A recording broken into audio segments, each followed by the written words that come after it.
নমস্কাৰ বন্ধুসকল, আজি এটা বিষয়ত কথা পাতিব খুজিছোঁ। কথাটো হ'ল আঁঠুৰ নি জইণ্ট।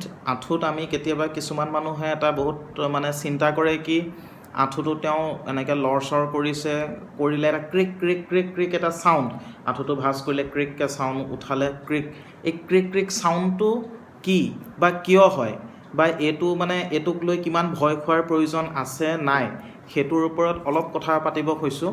প্ৰথম কথাটো হ'ল যে এনেকৈ ভাঁজ কৰিলে যিটো চাউণ্ড হয় তাক আমি ক্ৰেপিটাছ বুলি কওঁ। ক্ৰেপিটাছ মানে যিটো আঁঠুটো ক্ৰিক ক্ৰিক এটা চাউণ্ড হয়। এতিয়া সেই চাউণ্ডটো বেছিকেলি তিনিটা কাৰণত হ'ব পাৰে। এটাটো হ'ল কি হাড় দুটা যদি চাপি যায়, তাৰ কাৰণটো হ'ল কি আমাৰ কাৰ্টিলেজখন যদি বেয়া হৈ যায়, বা ছাপ'জ আঁঠুত এটা ওপৰৰ বনটো হ'ল ফিমাৰ, এটা হ'ল টিবিয়া, তাৰ মাজত বনৰ লেয়াৰ যিটো কাৰ্টিলেজটো বেয়া হৈ গ'ল বা মাজৰ মেনিস্কাছখন যদি বেয়া হৈ গ'ল, এই বনটো চাপি আহি যিটো এনেকৈ ঘঁহনি খোৱাৰ কাৰণে এই ক্ৰিক ক্ৰিক চাউণ্ডটো হ'ব পাৰে। সেইটো হৈ গ'ল অষ্ট্ৰিঅ'আৰ্থ্ৰাইটিক চেঞ্জৰ কাৰণে বনকেইটা চাপি আহি ঘঁহনি খোৱাৰ কাৰণে এটা ক্ৰিক ক্ৰিক চাউণ্ড হ'ব পাৰে। সেইটো আপোনাৰ ক'ব পাৰে অষ্ট্ৰিঅ'আৰ্থ্ৰাইটিছৰ কাৰণে আঁঠুত চাউণ্ড হৈছে, ক্ৰেপিটাছ হৈছে। ছেকেণ্ড আমি কণ্ডিশ্যনটো ক'ব পাৰোঁ যে আমাৰ এডাল ওপৰৰ হাড়ডাল ধৰক ফিমাৰ, তলৰটো টিবিয়া, তাৰ ওপৰতে আমাৰ বনটো থাকে ঘিলাটোক আমি কওঁ পেটেলা। সেই ঘিলাটো কি হয়, ঘিলাটোৱে পুলিটোৰ নিচিনাকৈ ওপৰতল কৰে। সিও এটা গ্লাইড এটা কৰে ফিমাৰৰ ওপৰত। সেই গ্লাইডটোত সি একদম সমানকৈ গ্লাইড কৰিব লাগে।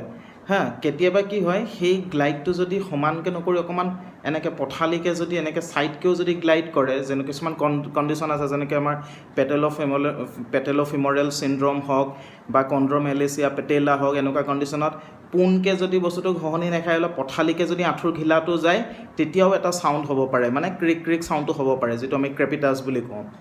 আৰু 3 নম্বৰ কাৰণটো হ'ল আমাৰ আঁঠুৰ হাড়কেইডালক বেৰি যিকেইডাল লিগামেণ্ট আছে, সেই লিগামেণ্টকেইটা যদি একদম সাংঘাতিক দুৰ্বল হৈ যায়, তেতিয়াও একদম লুজ যদি হৈ যায়, ঢিলা হৈ যায়, তেতিয়াও সেই ক্ৰিক ক্ৰিক এটা ক্ৰেপিটাছটো আমি চাউণ্ডটো পোৱা যায়।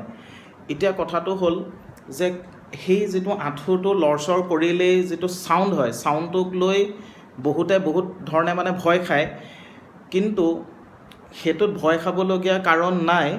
যদি আঁঠুটো ভাঁজ কৰোঁতে আপোনাৰ চাউণ্ড হৈছে কিন্তু কোনো ধৰণৰ বিষ নাই বা কোনো ধৰণৰ চুৱেলিং নাই আঁঠুত, কিন্তু অকল চাউণ্ডটোহে হৈছে, তেতিয়া সেইটো আপুনি ভয় খাব নালাগে। কিন্তু যদি আঁঠুটোত আপুনি কোচাওঁতে মেলোঁতে চাউণ্ডো হৈছে লগতে বিষো আছে, তেতিয়া আপুনি এইটো ডক্তৰক দেখাবলগীয়া কণ্ডিশ্যন বা ট্ৰিটমেণ্ট ল'বলগীয়া কণ্ডিশ্যন। আৰু নহ'লে বোলে নহয় মোৰ আঁঠুটো কোচাওঁতে হেৰিও আছে, চাউণ্ডো হৈছে লগতে হেৰিও হৈছে, চুৱেলিঙো আছে, তেতিয়াও সেইটো দেখাবলগীয়া কণ্ডিশ্যন। এতিয়া প্ৰায়ে কি হয়, যিখিনি এবভ 50 বছৰৰ ঊৰ্ধৰ মানুহসকলৰ যিটো প্ৰায় চাউণ্ডটো দেখা যায়, সেইটো অষ্ট্ৰিঅ'আৰ্থ্ৰাইটিক চেঞ্জ, মাজৰ কাৰ্টিলেজখন ভাগি যায় আৰু মেনিস্কাছটো বেয়া হৈ বনকেইটা চাপি ঘঁহনি খায়, সেইটো কাৰণে প্ৰায় অষ্ট্ৰিঅ'আৰ্থ্ৰাইটিক চেঞ্জেছৰ কাৰণে। আৰু যিখিনি 50 বছৰ তলৰ, যিখিনি 30-40 বছৰীয়া ল'ৰা ছোৱালীয়ে আঁঠুটো কোচাওঁতে যদি চাউণ্ডো হৈছে লগতে বিষো আছে, সেইটো আমি এটা ক'ব পাৰোঁ পেটেলোফিমৰেল চিণ্ড্ৰম বুলি ক'ব পাৰোঁ, বা কণ্ড্ৰমেলেচিয়া পেটেলা। কি হয়, এই ঘিলাটো, পেটেলা ঘিলা বুলি কয়, ঘিলাটো পথালিকৈ অলপ চলি যোৱা, এনেকৈ ঘঁহনি খোৱাৰ কাৰণেও সেইটো চাউণ্ড হ'ব পাৰে। যদি চাউণ্ডো আছে, ক্ৰিক ক্ৰিক চাউণ্ডো আছে আৰু বিষ হৈছে, তেতিয়া আপুনি ট্ৰিটমেণ্ট কৰাটো প্ৰয়োজনীয়। আৰু বাকী যদি একো বিষ নাথাকে, কেতিয়াবা কি হয়, আমি যে আঙুলিবিলাক ফুটালে আমাৰ কিছুমান গেছৰ বাবলবিলাক ফুটি যায়, গতিকে নাইট্ৰজেন অক্সাইড এইবিলাক যদি এনেকৈ ক্ৰিক ক্ৰিককৈ যদি ফুটায়, এইটো এনেকৈ সৰু সৰু বাবলটো ফুটিলেও এটা চাউণ্ড হয়, যিবিলাক আমি এনেকৈ ক্ৰেকিং চাউণ্ড এটা ওলায়, সেইটোক লৈ চিন্তা নাই। কিন্তু চাউণ্ডৰ লগত যদি বিষ হৈছে বা চুৱেলিং আছে, তেতিয়াহ'লে আপোনালোকে ডক্তৰৰ পৰামৰ্শ লওক। গতিকে এইটোৱে আছিলে আঁঠু ভাঁজ কৰিলে কি চাউণ্ডটো কিয় হয়, কি কি কাৰণত চাউণ্ড হয়, এইটোৰ ওপৰতে অলপ কথা বুজালোঁ। আশা কৰিছোঁ আপোনালোকে বুজি পালে।